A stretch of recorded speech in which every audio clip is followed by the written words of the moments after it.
आज आपण प्रकरण बघणार आहोत गतीचे नियम. सर्वप्रथम बघू आपण की गती म्हणजे काय.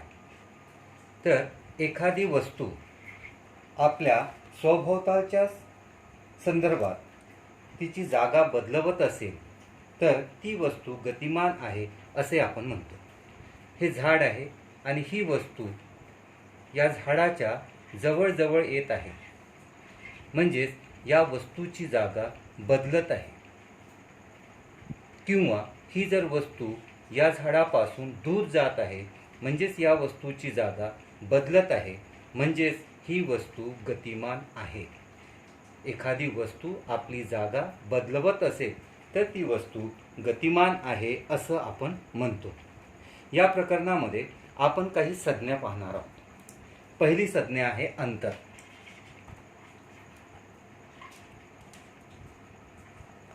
अंतर एखाद्या वस्तूने प्रत्यक्ष केलेले मार्गक्रमण म्हणजे अंतर. उदाहरणार्थ,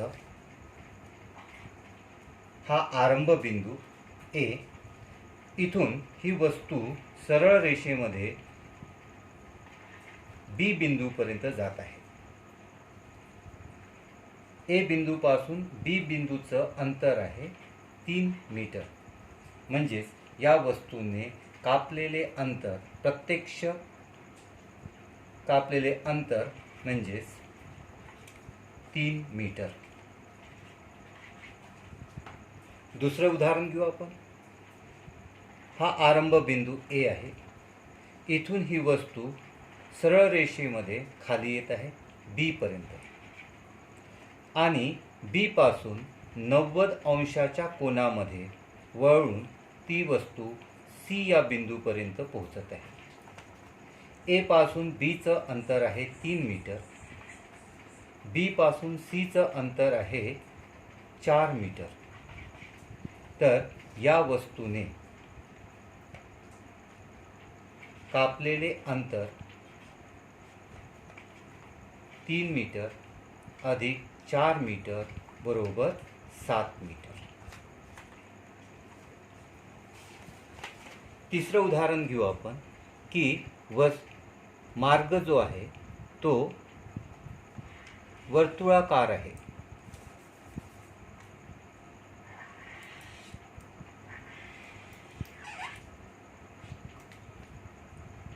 या ए आरंभ बिंदूपासून मार्गक्रमण करायला सुरुवात केली आणि एक चक्कर पूर्ण केलं. समजा या वर्तुळाकार मैदानाचं परिघ आहे 300 मीटर. म्हणजेच आपण ए पासून सुरू केलं आणि गोल फिरून परत ए पर्यंत आलो तर अंतर, कापलेले अंतर बरोबर 300 मीटर. तर हे झालं अंतर. अंतर म्हणजे प्रत्यक्ष वस्तूने केलेले मार्गक्रमण म्हणजे अंतर होय. दुसरी जी संज्ञा आहे ती आहे विस्थापन.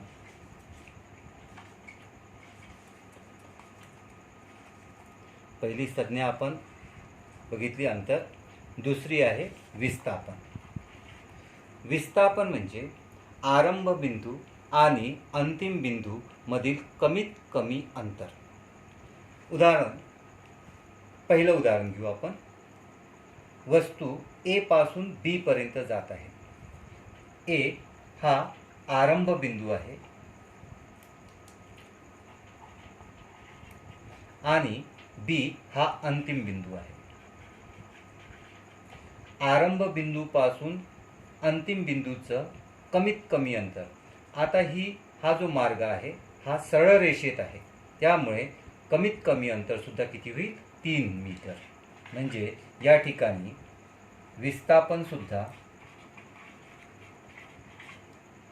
3 मीटर.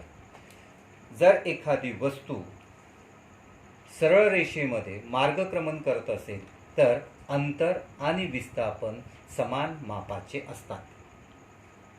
दुसरं उदाहरण. यामध्ये वस्तू ए पासून बी पर्यंत येत आहे आणि 90च्या कोनामध्ये वळून बी पासून सी पर्यंत जात आहे.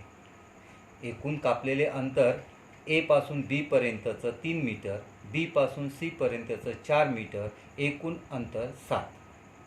पण विस्थापन म्हणजे हा आरंभ बिंदू ए आणि हा अंतिम बिंदू म्हणजे सी, या दोन बिंदूंमधील कमीत कमी अंतर म्हणजेच विस्थापन. हा काटकोन आहे, काटकोन त्रिकोण आहे आणि हा कर्ण आहे. ह्या दोन बाजू आहे. या ठिकाणी आपण पायथागोरसचा सिद्धांत वापरणार आहोत. पायथागोरसचा सिद्धांत काय सांगतो की कर्णाचा वर्ग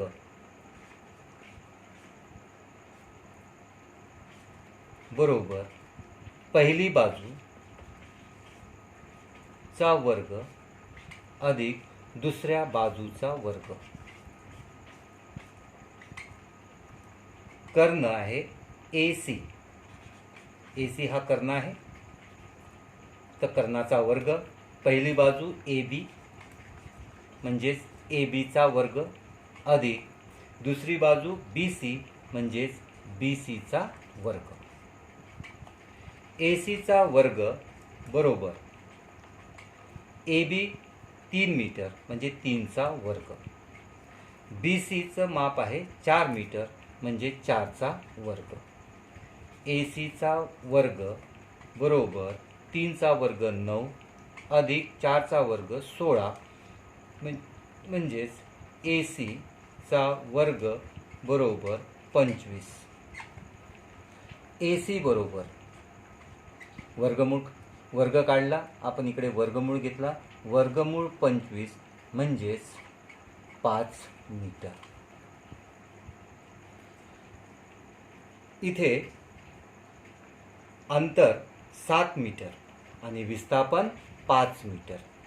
विस्थापन हे अंतरापेक्षा कमी असू शकते किंवा त्याच्या इतकंच असू शकते, म्हणजे अंतरा इतकंच असू शकते. त्यानंतर तिसरं उदाहरण आपण वर्तुळाकार मैदानाचं घेतलं आहे. अंतर या ठिकाणी विस्थापन